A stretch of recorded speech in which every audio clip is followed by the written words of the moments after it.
আমি ডক্টর অনুকা রায়। আমি আজকে যে বিষয়ে কথা বলবো সেটা হচ্ছে polycystic ovary syndrome. Polycystic ovary syndrome এতই গুরুত্বপূর্ণ যে এখান থেকে আমাদের কিন্তু অনেক ইনফরমেশন জানা দরকার। আমাদের কাছে ডেইলি প্র্যাকটিসে যদি 100 জন বন্ধ্যাত্ব কাপল আসে, সেখান থেকে কিন্তু 70 জনেরই পিসিওএস থাকে। আমি বলছি ফিমেল পার্টনারের কথা, মেল পার্টনারের ইভ্যালুয়েশনটা আলাদা। ফিমেল পার্টনারের ক্ষেত্রে 70% বন্ধ্যাত্ব কিন্তু পিসিওএস কভার করে। সুতরাং প্রতি 10 জন নারীর মধ্যে কিন্তু একজনেরই পিসিওএস থাকে। এখন আসা যাক এই পিসিওএসটা কি। পিসিওএস একটি কিন্তু হরমোন জনিত রোগ। এখানে বিভিন্ন হরমোনের ইমব্যালেন্স থাকে, ইনসুলিন ইনসেনসিটিভিটি থাকে এবং মেটাবলিক ডিস্টারবেন্স থাকে। এখন আমি বলতে চাই যে এই পিসিওএস গর্ভবতী হওয়ার জন্য কিভাবে প্রভাবিত হয়। এখন আসা যাক পিসিওএস কিভাবে গর্ভধারণে সমস্যা তৈরি করে। প্রথমেই আমি যেটা বলবো, পিসিওএস থাকলে কিন্তু অনিয়মিত মাসিক এবং মাসিক যদি না হয় রেগুলার, তখন কিন্তু ওভুলেশনটা হয় না, মানে অনিয়মিত ওভুলেশনটা যদি না হয় তাহলে কিভাবে প্রেগন্যান্সি আসবে। এখানে আরেকটা জিনিস যেটা আসে পিসিওএস এ, সেটা হচ্ছে অতিরিক্ত অ্যান্ড্রোজেন যদি থাকে, এই অ্যান্ড্রোজেন হরমোনের কারণে কিন্তু যে এক একটা ডিম্বাশয়ে যে অনেকগুলো করে ডিম থাকে, এখানে কোনো ডিমই কিন্তু বাড়তে পারে না বাড়ার কারণে ডমিনেন্ট ফলিকলটা হয় না এবং ওভুলেশনটাও হয় না।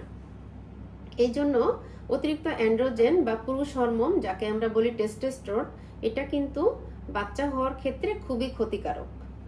এখন আসা যাক আরেকটা জিনিস, সেটা হচ্ছে পিসিওএস থাকলে কিন্তু ইনসুলিন ইনসেনসিটিভিটি থাকে। এটা কিন্তু একটা ব্যাপার, ইনসুলিন ইনসেনসিটিভিটি, সেটা কিন্তু যদি থাকে তাহলে শরীরে যে ইনসুলিনের মাত্রা বেড়ে যায় এবং এই ইনসুলিনটা সাধারণত অ্যান্ড্রোজেনের পরিমাণকে আরও বাড়িয়ে দেয়। এই অ্যান্ড্রোজেনটাই পরে ডিম্বাশয় থেকে ডিমটা বড় হতে দেয় না এবং বের হতে দেয় না। এখানেও কিন্তু ওভুলেশনে ডিস্টারবেন্স হয়, মেটাবলিক ডিস্টারবেন্স হয়, ওয়েট বেড়ে যায়, আরও অনেকগুলা কারণ হতে পারে।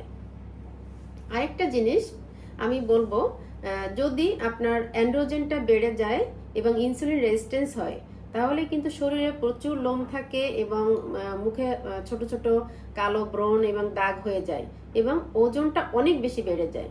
তখন কিন্তু স্বাভাবিকভাবেই গর্ভধারণের সমস্যা তৈরি হয়ে যায়। এখন পিসিওএস এ যদি আমরা এত হতাশ হয়ে যাই তাহলে কিন্তু হবে না।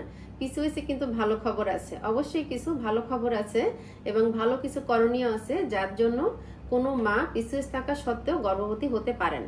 হ্যাঁ, এক্ষেত্রে আমাদের কিছু করণীয় আছে, যেমন আমরা বিশেষ করে যেটা বলি লাইফস্টাইল মডিফিকেশন। ওজনটা যদি কমানো হয় 5 থেকে 10%, তাহলে কিন্তু ওভুলেশনটা সহজেই চলে আসে, মাসিকটা নিয়মিত হয় এবং এক্ষেত্রে কনসিভ করা সম্ভব হয়। হ্যাঁ, আরেকটা ব্যাপার যেমন রেগুলার ব্যায়াম করা এবং সুষম খাদ্যাভ্যাস বলতে আমরা এখানে যেটা বলি সেটা হচ্ছে লো গ্লাইসেমিক এবং লো কার্বোহাইড্রেট জাতীয় খাবার এবং অতিরিক্ত ফ্যাট জাতীয় খাবার বা জাঙ্ক ফুড অ্যাভয়েড করা এবং প্রচুর পরিমাণে পানি খেতে হবে এবং ফাইবারযুক্ত খাবার খেতে হবে।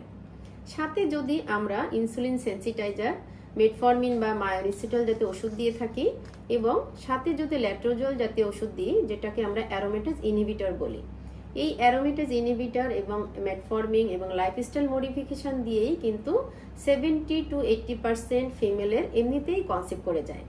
সুতরাং আপনি যদি গর্ভধারণের কথা ভাবেন, তাহলে কিন্তু অবশ্যই আপনাকে একজন ভালো ফার্টিলিটি ডক্টরের কাছে যেতে হবে এবং তার সাথে কনসাল্ট করতে হবে এবং আপনার সাহস এবং মনোবল থাকতে হবে। সঠিক যত্ন এবং চিকিৎসার মাধ্যমে আপনি কিন্তু মা হতে পারবেন। ধন্যবাদ সবাইকে, সবাই ভালো থাকুন, সুস্থ থাকুন।